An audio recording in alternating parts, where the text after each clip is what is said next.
Second Deputy Speaker and 2020 flag bearer aspirant for the opposition National Democratic Congress, Alban Bagbin, has apologized for his, quote, indiscretion after his comment on disabled persons appointed to certain roles in government attracted a backlash.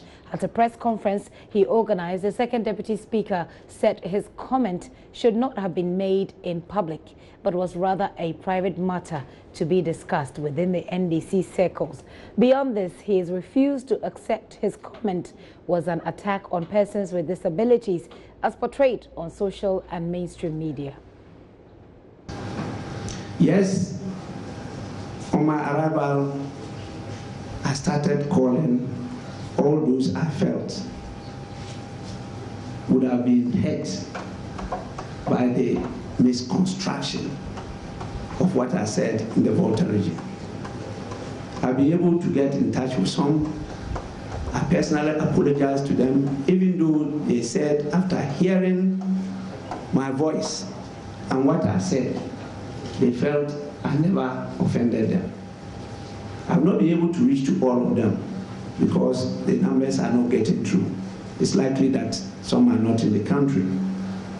But I will continue not only to use the telephone, but also to get in personal touch with them and to apologize to them. And to the elders and leaders of my party.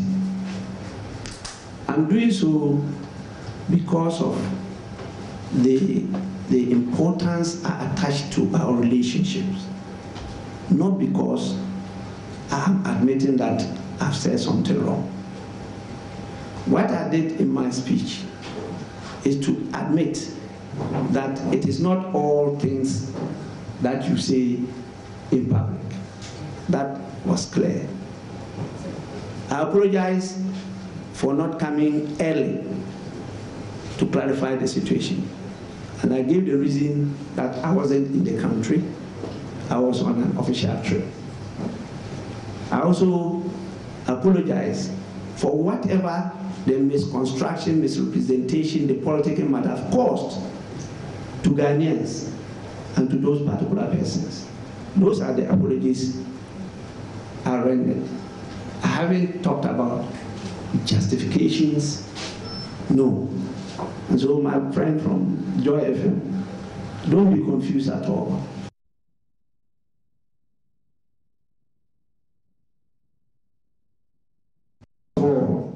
I wish to apologize through you to all Ghanaians for my late response to the issues raised in the media.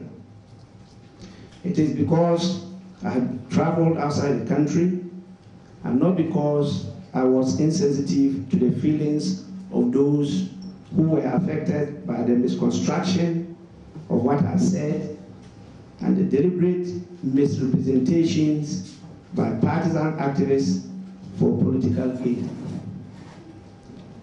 I decided to cut short my trip and to come personally to address this press conference because of the importance I attach to the issues raised and to assure Alban Bagbin there. Well, let's get on the phone lines now and speak to the president of the Ghana Stammerers Association. His name is Elias Apreku. Mr. Apreku, thank you very much for your time this afternoon. But does this satisfy you, this apology from Mr. Alban Bagbin? You weren't very happy earlier. Yes, yes, hello, good evening. I would want to greet your cherished listeners and thank you for this opportunity. So I haven't really had time to listen to the whole soundbite, but I just had snippets of it. I don't know whether that is an apology to us persons who stammer. I don't think it is an apology. What we were asking of from the Ghana Stammering Association is for Mr. Bagbin to apologize, that's one, and two, retract his statement. So now let's ask ourselves, did he apologize to the issue being discussed? No. Did he retract his statement? No, he didn't. So we still stand to the fact that he hasn't apologized, and then he has to. The leadership of the association and the Federation of Disability Organizations will be having a meeting to look at the way forward. Okay. But I understand there were some persons with disabilities who showed up at his press conference. Do you know them? Sorry? There were some...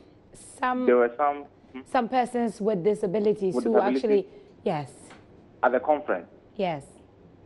Well, I don't know. I don't know if you know we had any reference from. But so, then it doesn't change anything if there were persons with disability at the conference, does it? It doesn't change anything. I think we were all looking forward to one thing, for him to apologize. I just want to use this opportunity to say that persons with some form of abilities should not be put aside with regards to certain positions. Right now, persons with some disabilities should be given equal opportunities, like every other person. Now, stammering, okay, it's a very sensitive issue, but sometimes most of us do not understand the pain that persons who stammer go through. It is not just about the speech, this fluency. It is also about what the person feels inside. Already, people have caught in their shells because of this speech, this fluency. So if we are hearing such statement, it goes to deepen the woes of persons who are left behind. The stammer. We want to discourage the society from dwelling on such perceptions that persons who stammer cannot occupy certain positions. That is what we want to put across. What do you make of those who made the argument that if you listen to perhaps his position, that he's just saying that there are people who can do other things. They are very good people. They're smart, and he said that Mr. Omanebuama is a smart, he's an intelligent guy. What do you make of those who say that he's saying that you can use them somewhere else, but not in the places that they were used in the previous administration?